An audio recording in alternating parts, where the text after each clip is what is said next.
At 2:13 a.m., a wire transfer leaves a quiet bank in the Caribbean.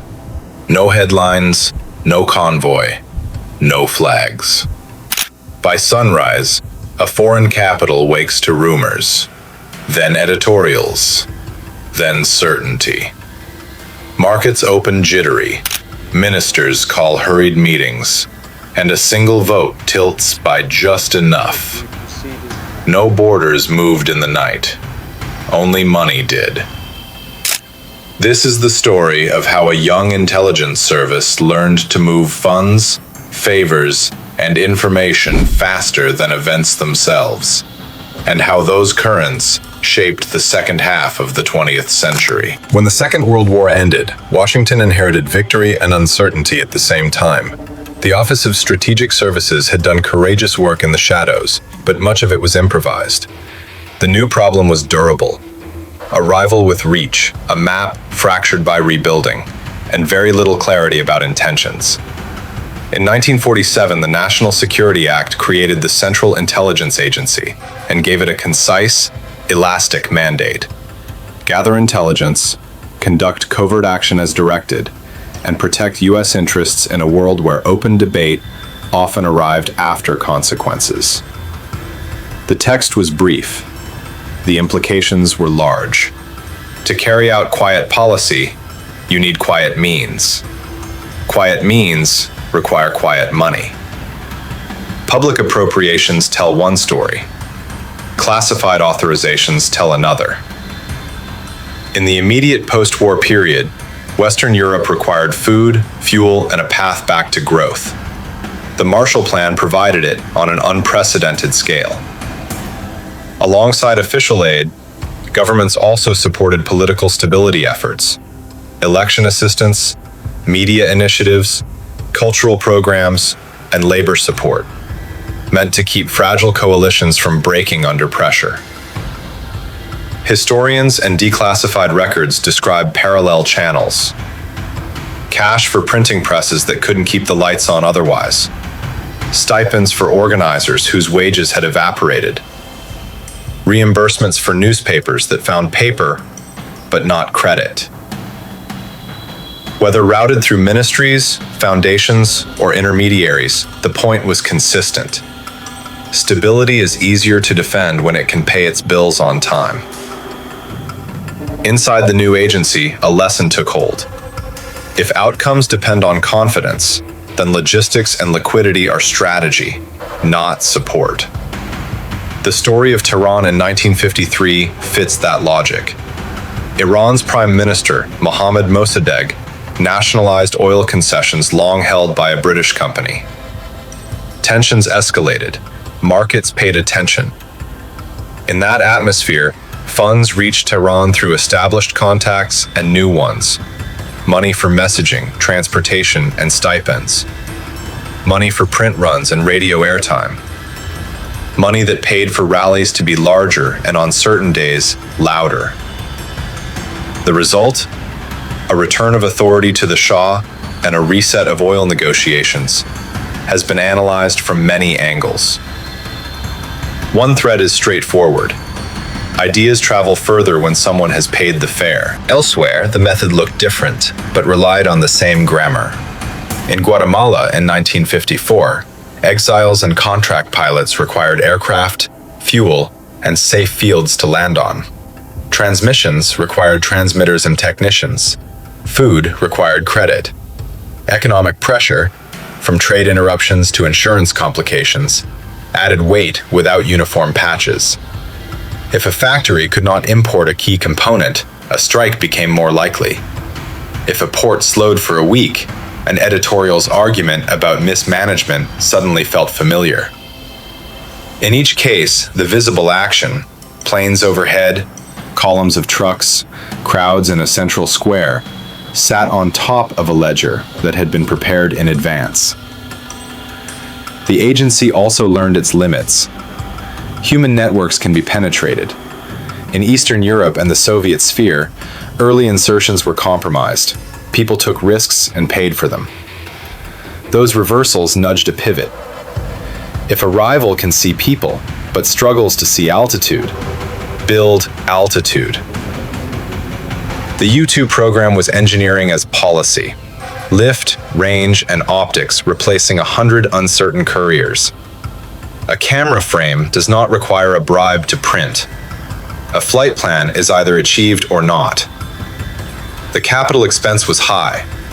The revenue, if you think in policy terms, was clarity. When a policymaker knows the number of launchers instead of guessing, the cost of a misjudgment drops.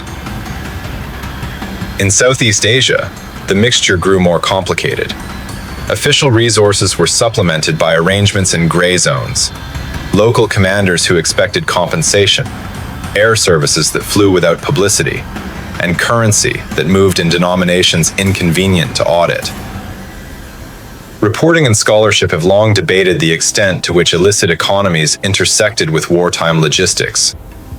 Opium in remote valleys, for example, used by factions to fund themselves while also resisting a common enemy. Much is contested, and not all records are complete. What is clear is the pattern. Where terrain makes paperwork difficult and urgency makes committees slow, someone still has to fuel the aircraft, feed the unit, and pay the informant. Those obligations do not pause while policy catches up. By the 1960s and 70s, the global financial system offered new tools. Offshore banking jurisdictions, correspondent accounts, and bearer instruments allowed funds to cross borders at the speed of a telex. For overt commerce, this was efficiency. For covert programs, it was discretion. In the public record, the Iran-Contra affair shows what can happen when lines intended to remain parallel begin to meet. Arms sales, third country deposits, Swiss accounts, and cash for a conflict far from the first transaction. Investigations documented the routes. Courts weighed the actors. The lesson for professionals was familiar. A channel built for one purpose may be used for another. The BCCI collapse in 1991 added a different lesson. Convenience has a half-life. A bank that marketed itself as an international service for the underserved also became a magnet for clients who required opacity more than service. Regulators across multiple countries concluded that the institution had facilitated laundering on a global scale. Journalists and prosecutors mapped an extended network of subsidiaries, affiliates, and fronts. If you are tasked with moving funds quietly, a network like that looks efficient, until the day it isn't, and every node becomes a line in a report. After the Cold War, the question in Washington's security community shifted. Without a monolithic rival, what justifies the old scaffolding? The answer arrived violently on a clear morning. After September 11th, budgets grew. Authorities adjusted. Oversight frameworks adapted. A different kind of network, not armies, but nodes, became the focus. To find and interrupt conspiracies that travel as phone calls and transfers, the agency expanded partnerships with the private sector. Through In-Q-Tel, an investment arm, it backed companies building tools to unify disparate data.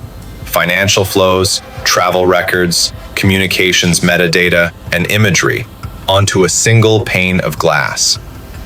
Analysts could then ask questions that used to require weeks. Which name appears in which ledger after which meeting? Does a small remittance recur on the same weekday across cities that never appear together in a press release? Software doesn't replace judgment, it accelerates it. The drone era layered precision onto persistence. The MQ-1 and MQ-9 families combined surveillance with the ability to act without moving anyone closer to harm. If a priority target traveled with cash couriers and changed phones weekly, persistent coverage stitched those behaviors into a pattern. Financing and operations are rarely separate for long. When a convoy declines to use a familiar route because a deposit was late, the map on an analyst's screen tells two stories at once.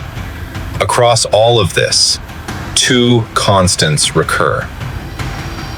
First, quiet programs depend on logistics that function even when headlines are loud. Second, money is often the first logistics. It buys time while decisions are made, buys options when other options are gone, and buys silence when noise would ruin a plan. That does not make every use of quiet funds wise or every outcome stable.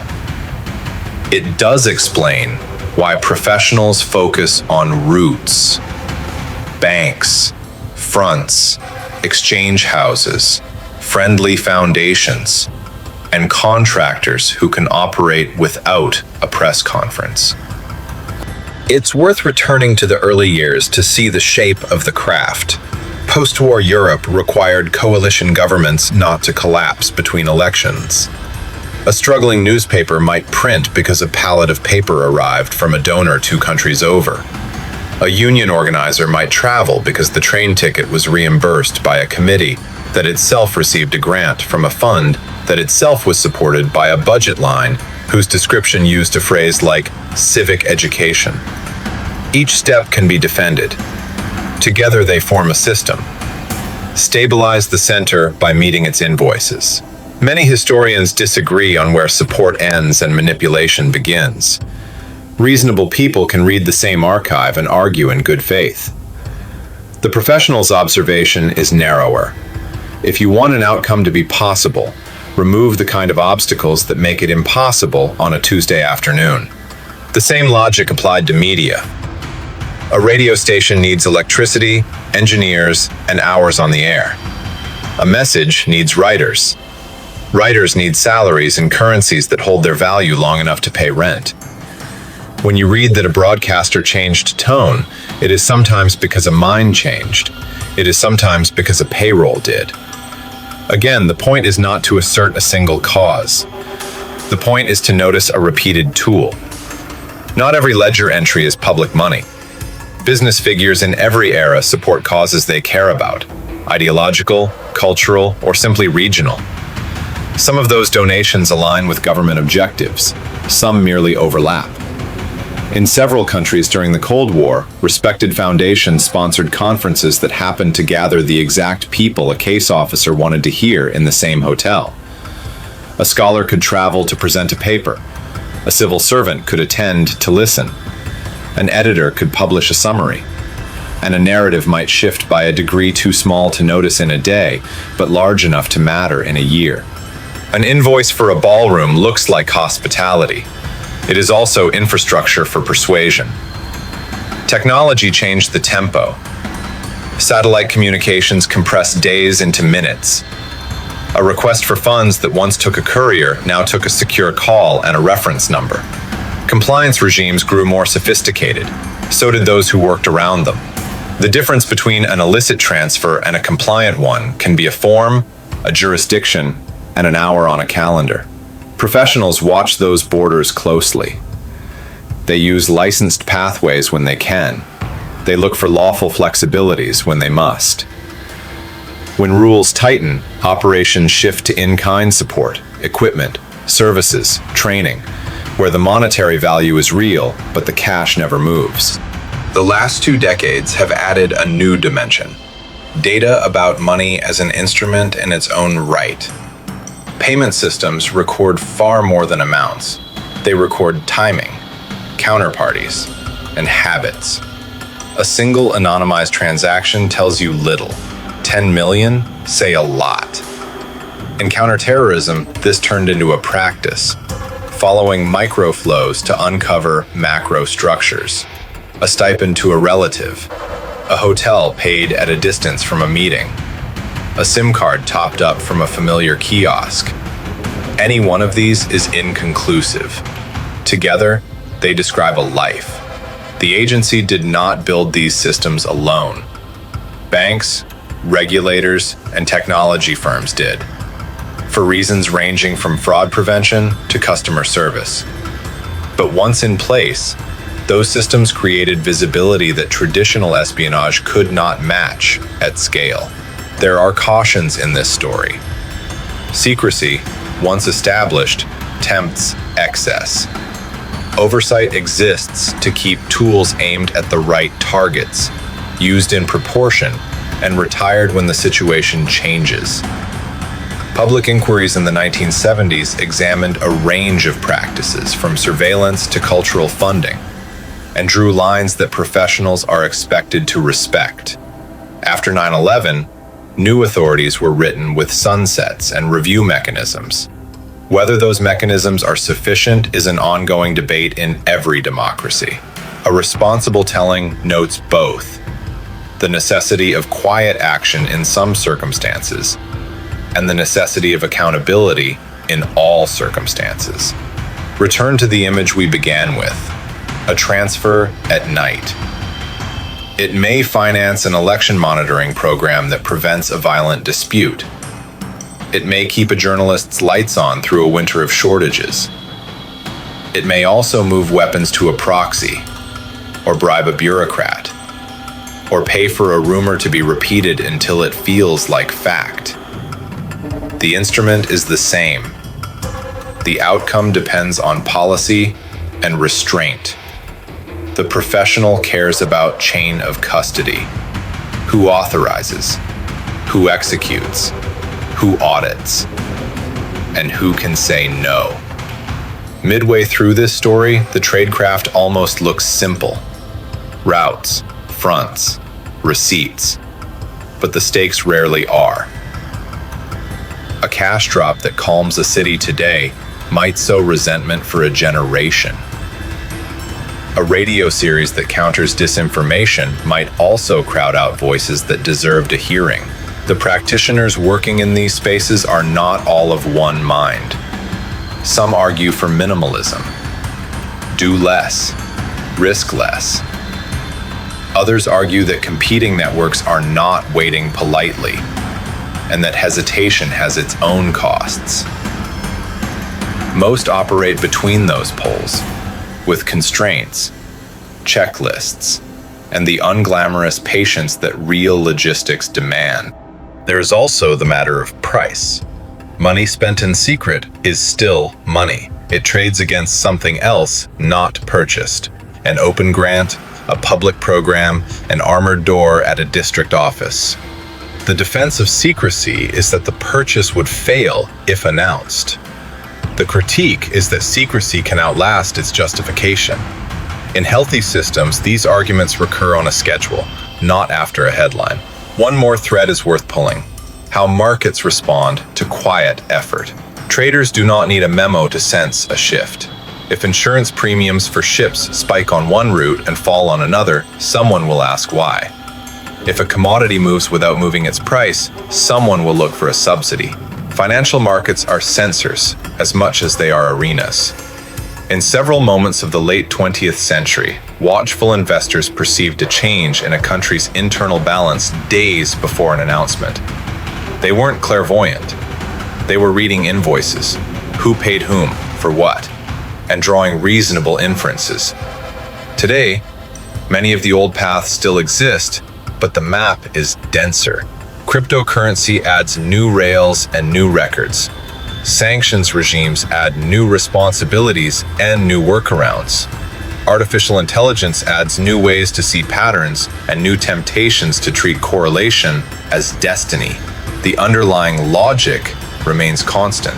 Quiet influence requires quiet capacity.